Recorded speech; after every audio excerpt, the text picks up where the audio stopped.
আপনি মসজিদে যান যে আপনাকে কেউ মনে হয় ধাক্কায় ঢুকাই দিছে। আপনি তো মসজিদে প্রেম নিয়ে ঢুকেন নাই। আপনি জুমার নামাজে গিয়েছেন মা বাবা ঘরের মানুষজনের কাছে অপমান হবেন বলে। আপনি তো আল্লাহর প্রেমে মসজিদে যান নাই, সেজন্য আপনি নামাজের সেই ফিলিংস বুঝেন না। আপনি যদি 2টা রাকাত নামাজ আপনি শুধু আল্লাহর জন্য পড়ে দেখিয়েন, আপনি বুঝতে পারবেন কি মজা।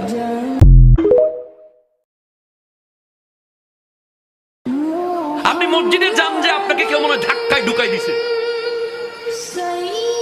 আপনি তো মসজিদে প্রেম নিয়ে ঢুকেন নাই। আপনি জুমার নামাজে গিয়েছেন মা বাবা ঘরের মানুষজনের কাছে অপমান হবেন বলে। আপনি তো আল্লাহর প্রেমে মসজিদে যান নাই, সেজন্য আপনি নামাজের সেই ফিলিংস বুঝেন না।